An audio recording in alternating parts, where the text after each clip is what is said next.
जंगली प्रजातियां हैं। तो स्पॉन्टेनियम प्रमुख रूप से भारत में मिला, इसीलिए इसको कहीं कहीं पर भारत ओरिजिन स्थान लिख दिया गया, लेकिन बेसिकली ओरिजिन प्लेस जो है अगर कहीं पर आता है आपको न्यू गिनिया अगर लिखा है तो आप पहले न्यू गिनिया को टिक करिएगा। अगर न्यू गिनिया नहीं लिखा होता है तब फिर आप इंडिया को टिक करेंगे, है ना। अगर न्यू गिनिया लिखा हुआ है तो न्यू गिनिया ही सही हो जाएगा।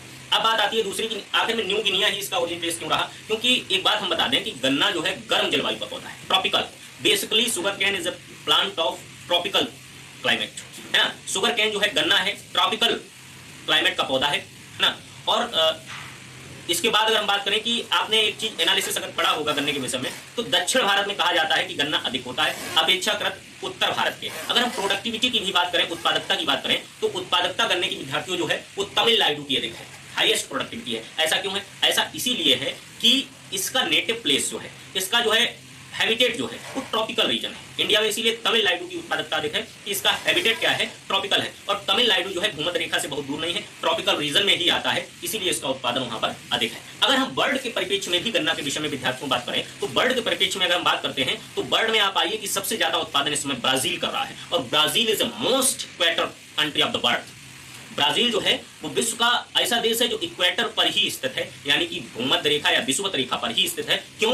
एक और प्रूफ आपको देते हैं, क्योंकि अमेजन के फॉरेस्ट हैं, अमेजन के जंगल हैं और ब्राजील में, और हमने पहले ही बता दिया कि ये ट्रॉपिकल क्लाइमेट का पौधा है गन्ना, तो इसलिए वहां भी उत्पादन ज्यादा, इसीलिए हमारा जो है उसमें तमिलनाडु में भी उत्पादन ज्यादा, इसीलिए दक्षिण भारत में उत्पादन ज्यादा है और उत्तर भारत में गन्ने का उत्पादन कम है। तो आपको मोटे तौर से जो हमने बताया है ये बात समझ में आ गई होगी कि गन्ना जो है वो किस क्लाइमेट का पौधा है, और कोई भी जीव हो, जंतु हो, वो अपने हैबिटेट में ही ज्यादा वृद्धि करता है ना। अगर हम कहें कि हम जो है खरगोश को घर में पाल के और फिर उसे छोड़े तो वो दौड़ेगा क्या? नहीं दौड़ेगा। जंगली खरगोश जिसे खरहा कहते हैं, उसकी दौड़ और खरगोश की दौड़ में बहुत बड़ा अंतर होता है। खरहा जो है 3-3 मीटर उड़ जाता है, एक बार में कूद जाता है, और खरगोश बेचारा जो है 1 मीटर नहीं कूद पाएगा। तो ये हैबिटेट की बात होती है। किसकी बात होती है? हैबिटेट की, कि इसका हैबिटेट क्या रहा। तो बेसिकली गन्ने का भी हैबिटेट ट्रॉपिकल रीजन है, तो उसी कंडीशन में होगा। अब बात करें कि उस कंडीशन में होगा तो इसे टेम्परेचर कितना चाहिए, तो टेम्परेचर की अधिक अगर हम गन्ने के लिए विद्यार्थियों बात करें तो लगभग 26 से 32 डिग्री सेंटीग्रेड, या फिर बात करें कि 95 से 100 डिग्री फ़ारेनहाइट के करीबन इसको जो है तापमान की आवश्यकता रहती है लगातार, ठीक है।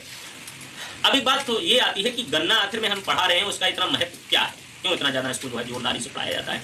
तो देखिए, भारत में अगर टेक्सटाइल इंडस्ट्री है, कौन सी इंडस्ट्री है? टेक्सटाइल। टेक्सटाइल इंडस्ट्री को विद्यार्थियों कहते हैं कपड़ा उद्योग, और कपड़ा उद्योग के बाद अगर कोई भारत में दूसरा बड़ा उद्योग है तो है गन्ना उद्योग या चीनी उद्योग, है ना। एक डिपार्टमेंट है उत्तर प्रदेश में, एक पूरा का पूरा विभाग है, जिस विभाग का नाम है गन्ना एवं चीनी विकास विभाग उत्तर प्रदेश शासन, गन्ना एवं चीनी विकास विभाग। अब देखिए, गन्ना विभाग है पूरा, चीनी विभाग ही है पूरा। क्यों? क्योंकि टेक्सटाइल के बाद हमने आपको बताया कपड़ा उद्योग के बाद भारत का दूसरा नंबर का जो है बड़ा इंडस्ट्री है।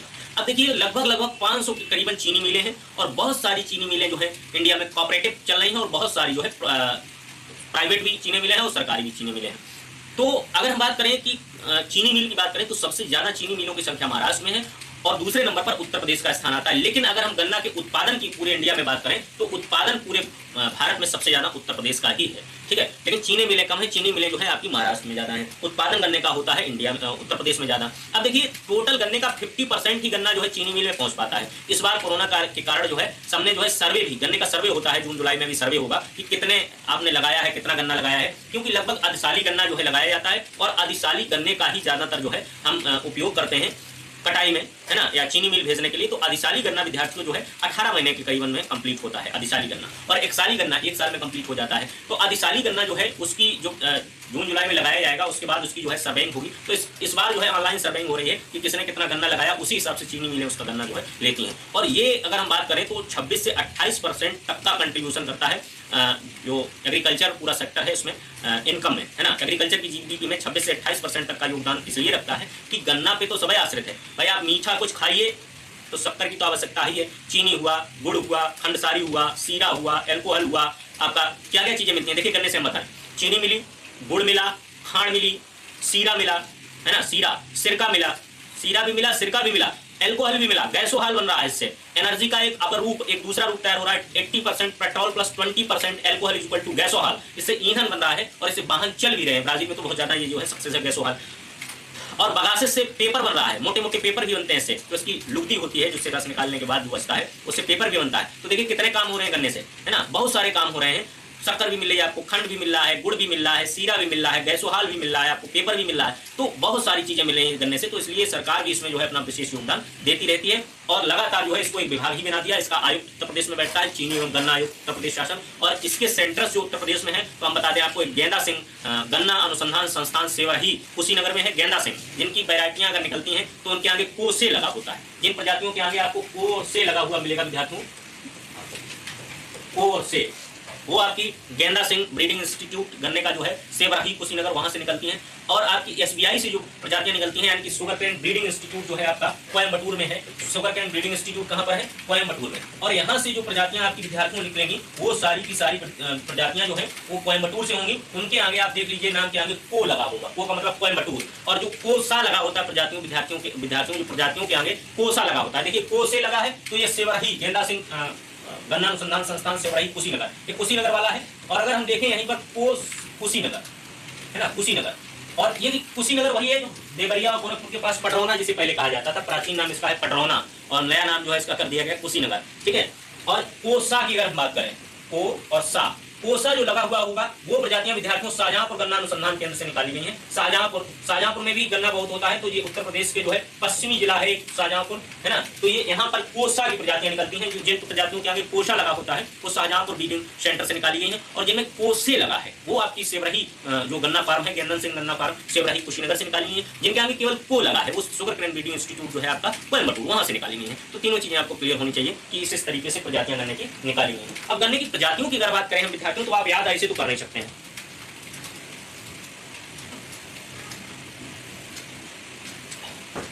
क्योंकि गन्ने की एक प्रजाति तो निकली नहीं, हजारों की संख्या में प्रजातियां हैं।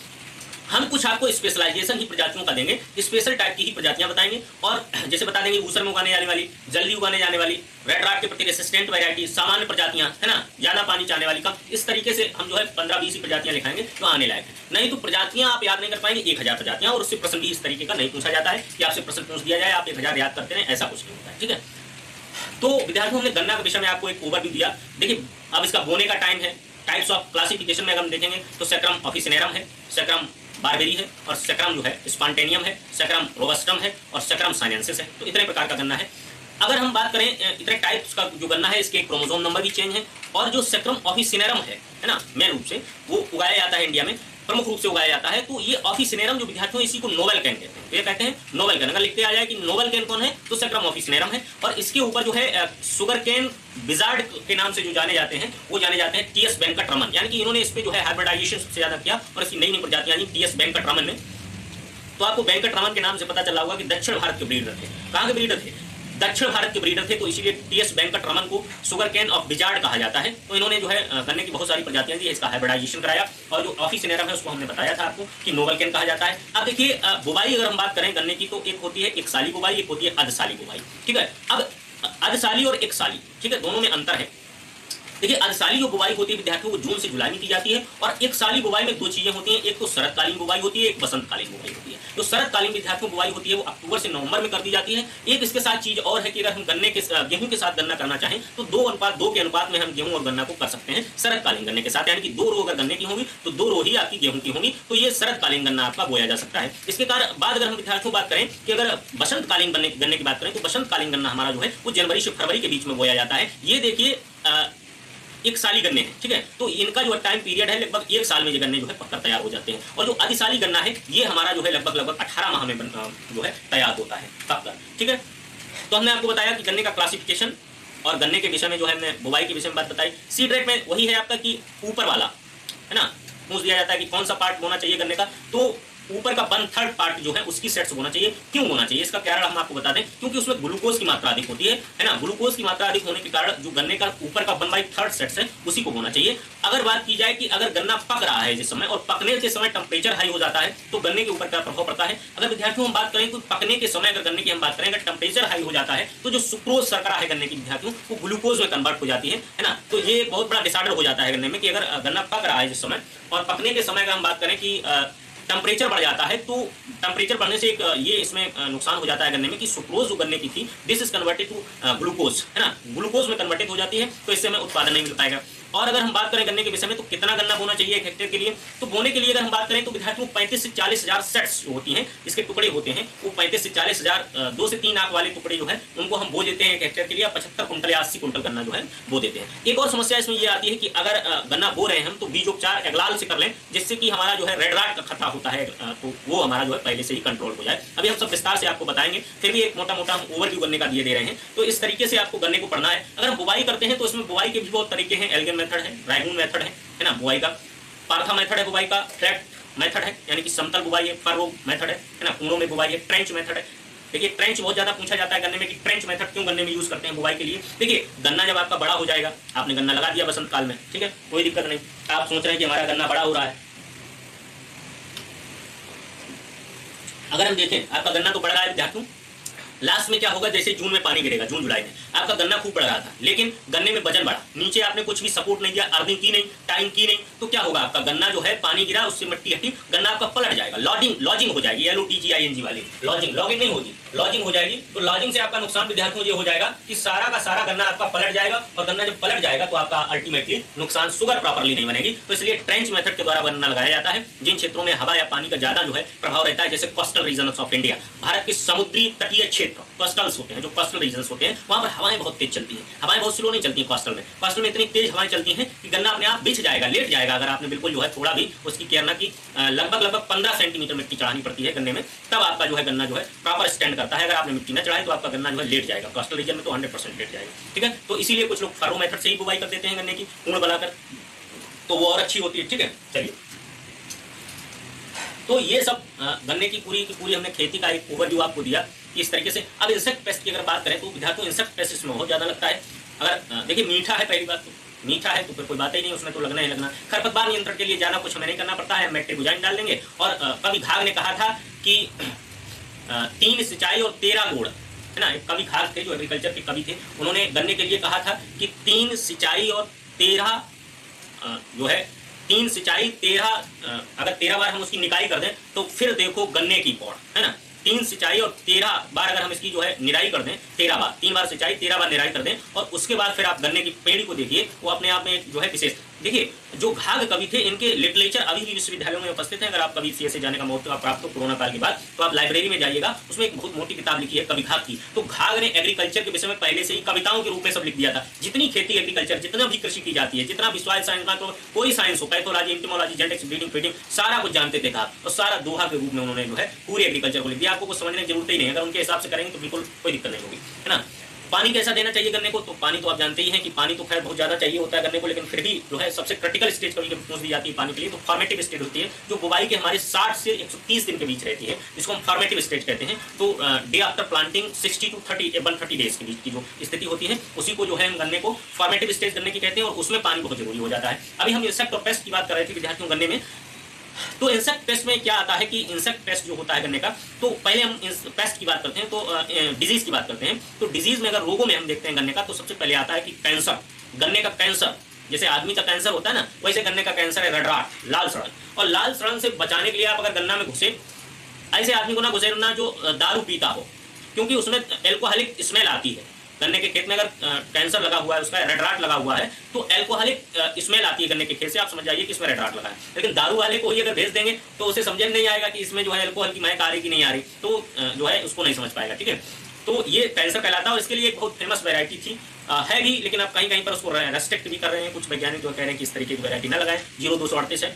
और अब उसके बाद अगर हम दूसरे रोग की बात करें तो स्मट भी लगता है गन्ने में, स्मट के साथ साथ स्टंट भी होता है, ग्रासी सूट भी होता है, बहुत सारे रोग हैं इसमें। और इसके साथ अगर कीड़ों की बात करें, इंसेक्ट की बात करें, तो पायरेला, गुरदास प्रोबोरल, ये सब सीनियर इंसेक्ट हैं, इसके प्रमुख मेजर इंसेक्ट लगते हैं इसमें गन्ने में, है ना। तो और उत्पादन लास्ट में जाएंगे, और इसके बाई प्रोडक्ट्स के विषय में भी हम जो है जानकारी आपको देंगे। तो इतना सब कुछ है गन्ने में। मृदा कैसी होनी चाहिए, तो देखिए मोटी मृदा होनी चाहिए, दोमट और मोटी होनी चाहिए। मोटी दोमट यानी कि चिकनी दोमट की अगर हम बात करें, जिसका पीएच लगभग 6.1 से 6.7 या 7 के करीबन हो सकता है, 6.8 के करीबन हो सकता है, इसमें घबराने की बात भी नहीं है। और एक बात हम आपको बता दें कि अगर गन्ने में साधारणतः आप यूरिया की यूज कर रहे हैं, तो सामान्य अगर सॉइल है 6.1 से 6.789 की अगर मृदा है, तो आप अमोनियम सल्फेट का प्रयोग करिए। अगर गन्ने में सैलाइन सॉइल में आपने गन्ने को बोया है, तो आप यूरिया यूज करिए, क्योंकि वो एसिडिक नेचर की होती है, तो 6.8 के करीबन मृदा का जो है मान लाने का प्रयास करेगी। अगर आप एसिडिक नेचर में बोए हैं गन्ने को एसिडिक सॉइल में बोए हैं, यानी कि अम्लीय मृदा में बोए हैं, तो फिर उस स्थान पर आप कैल्शियम अमोनियम नाइट्रेट खाद का प्रयोग करिए, कैन खाद का प्रयोग करिए, जिससे कि जो न्यूट्रल लेवल की खाद है कैन, तो वो लगभग 6.8 तक मृदा को ले जाने का प्रयास करेगी। तो इस तरीके से आप समझेंगे गन्ने की खेती को, मतलब आत्मसात कर लीजिए एक ही बार में, दोबारा आपको पढ़ने की आवश्यकता नहीं पड़ेगी। तो चलिए विद्यार्थियों, हम बताते हैं आपके सिलेबस के अनुसार, पीपीटी के अनुसार क्या लिखा हुआ है। वैसे तो हमने आपको एक नजर डाल दी गन्ने के ऊपर, जिन्होंने कभी न कभी पढ़ा होगा उनको समझ में आ गया होगा। अब हम आपको विस्तृत अध्ययन करने के विषय में पीपीटी के माध्यम से बताएंगे कि कहां पर क्या होता है, कहां पर क्या होता है। ठीक है, चलिए आइए देखते हैं।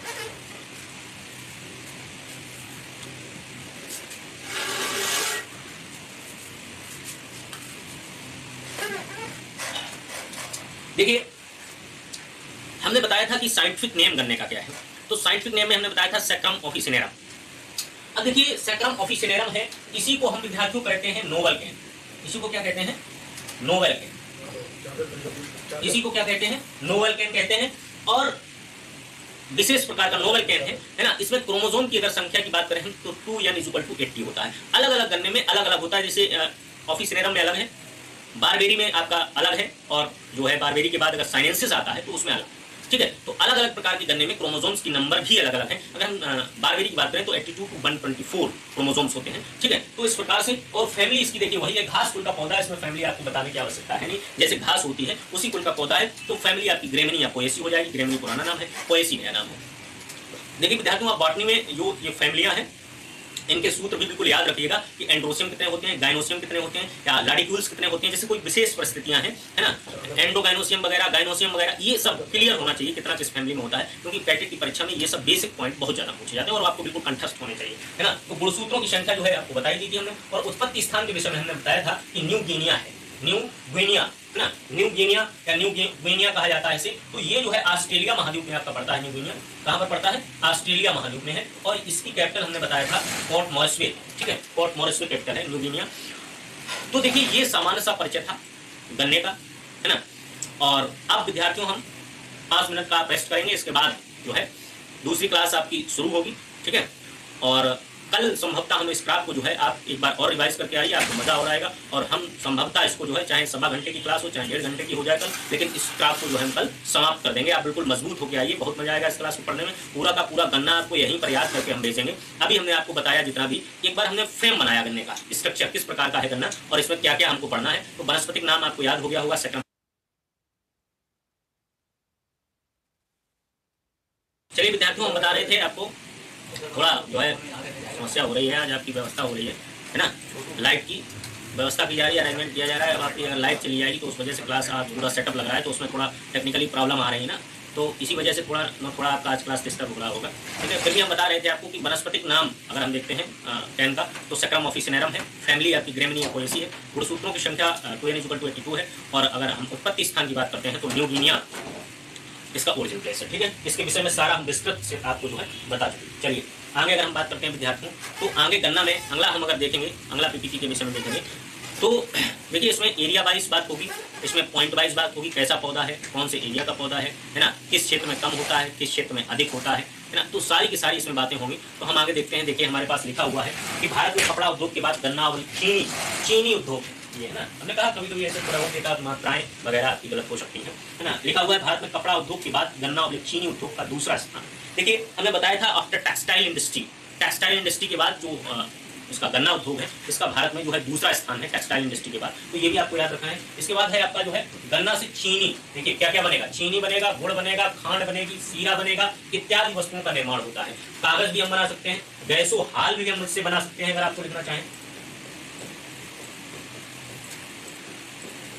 ठीक है, इससे हम क्या क्या बनाएंगे, गन्ना से चीनी बनेगा, गुड़ बनेगा, खांड बनेगा, सीरा बनेगा, कागज बनेगा, गैसोहाल बनेगा, जाने क्या क्या बनेगा, और बहुत सारी चीजें बनेंगी। सिरका बनेगा, सिरका भी बन जाता है इससे, विनेगर जिसको कहते हैं, तो विनेगर भी बन जाएगा, सिरका भी बन जाएगा, अचार रखिए को। तो गन्ना तो बहुत मल्टीपर्पज है ना। गुड़ बनेगा, गुड़ देखिए, गुड़ के विभिन्न गुड़ है, इसका नाम ही गुड़ है, अब गुड़ नहीं है ये, गुड़ नाम समझ लीजिए, यथा नाम तथा कर्म, जैसा उसका नाम है वैसे उसके काम है। गुड़ है यानी कि अब गुड़ नहीं है, गुड़ है तो उतना ही फायदा करता है जितना इसका नाम है गुड़। ठीक है, तो ये बहुत सारी चीजें, इस पर राब भी बनती है, क्या बनेगी, राब भी बना लेंगे हम गन्ने से।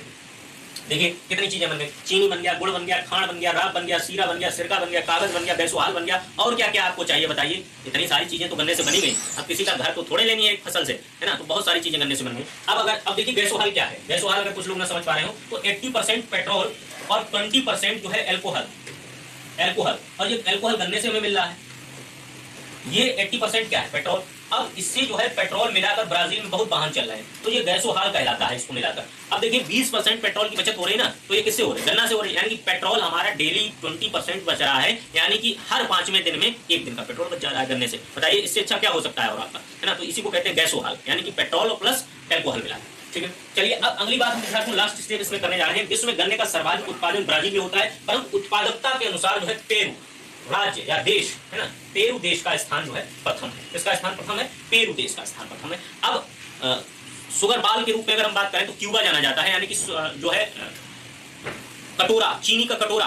प्रश्न आता है कि चीनी की कटोरा के नाम से कौन जाना जाता है, तो चीनी के कटोरे के नाम से विद्यार्थियों जाना जाता है आपका क्यूबा। और अगर हम यहाँ पर बात कर रहे हैं कि ब्राजील में उत्पादन अधिक है, भारत में अगर हम गन्ने के उत्पादन की बात करें विश्व में, तो भारत का स्थान सेकंड है गन्ने के उत्पादन में विश्व में।